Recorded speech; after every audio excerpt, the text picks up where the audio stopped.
नमस्कार दर्शक बंधु जय जगन्नाथ। पोस्ट ऑफिस जीडीएस जॉब रो आउ गोटे नुआ अपडेट को आपण स्वागत जनाऊँ। दर्शक बंधु पोस्ट ऑफिस जीडीएस जॉब रे जो नियुक्ति आसे एथे केवल 10वीं श्रेणी मार्क रे आपण सिलेक्शन करा जाय। एथे कोनोसी भी लिखित एग्जाम आपण होई न थाय।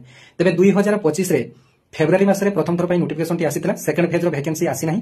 तबे 2026 जनवरी रे वैकेंसी आसीयो बोली आपण मानको मु अपडेट देइथिली एवं ऑफिशियल नोटिफिकेशन मध्ये आपण मानको पूर्व वीडियो रे देखैथिली। तबे पूर्व वीडियो टी मोर अनेक मात्रा रे आपण माने शेयर करचंती, अनेक मात्रा रे आपण माने भल पाइबा दैचंती। बहुत जन मध्ये कमेंट करिसंती, सेमानकर कमेंट रो रिप्लाई मध्ये मु देई पारि नाही। तबे आसंता काली रविवार अछि, समस्त कमेंट रो मु रिप्लाई देबी। आपण मानकर कोंठी कोन अप्लाई करले आपण मानकर हेई पारिबो, केबे आसीबो डिटेल ए टू जेड आपण मानकर ए जीडीएस जॉब रो कंप्लीट इन्फॉर्मेशन देबी। तबे ही पोस्टल जीडीएस जॉब रो A to Z complete information आपण माने मोर YouTube channel GDS Divya नचेत Odisha GDS Divya रे आपण माने कंप्लीट इन्फॉर्मेशन पाई पारिबे।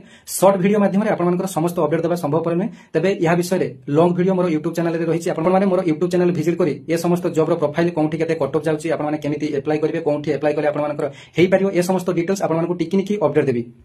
पूर्व भिडियोटी जमिति अनेक मात्रा रे आपण माने शेयर करथिले, ए भिडियोटी मध्ये आपण माने अनेक मात्रा रे शेयर करिवे जेमिति समस्त जानिबे पोस्ट ऑफिस रे जीडीएस जॉब आसीची। एते केवल मार्क सिलेक्शन रे नउची एवं कोनोसी भी एग्जाम देबा पई पडु नै। तबे कोन डिवीजन रे अप्लाई करले बा कोंठी अप्लाई करले आपण मानकर सुनिश्चित हेई पारिबो। आपण मानको YouTube चैनल माध्यम रे कट ऑफ टी देखि आपण मानको मु डिटेल्स बुझाई देबी जे कोन डिवीजन रे केते कट ऑफ जाउची, आपण मानको मु डिटेल्स अपडेट देबी। तबे ही जीडीएस जॉब टी केवल 18 वर्ष रु 40 वर्ष रो समस्त पुओ झियो माने आवेदन करि पारिबे। जो माने कि कंप्यूटर सर्टिफिकेट को नहीं चिंतित अछंती जे मोर कंप्यूटर सर्टिफिकेट नहीं मु अप्लाई करि पारिबि कि नहीं। तबे देखंतु पोस्टल जॉब रे आपण मानकर कोनोसी भी प्रकार कंप्यूटर सर्टिफिकेट आवश्यकता नहीं, केवल कंप्यूटर रे किछि ज्ञान थिबा आपण मानकर आवश्यक। जेमिति आपण मानकर कंप्यूटर साधारणतः चलै परथो आपण मानकर आवश्यक। कंप्यूटर रे भी आपण मानकर कोनोसी काम करिया पई पड़िबो नहीं, केवल आपण माने मोबाइल रे काम करिवे। तबे एही जॉब रो डिटेल्स आपण मानकर मोर YouTube चैनल रे मु अपलोड कर देबी, आपण माने देखि पारिबे। धन्यवाद, जय जगन्नाथ।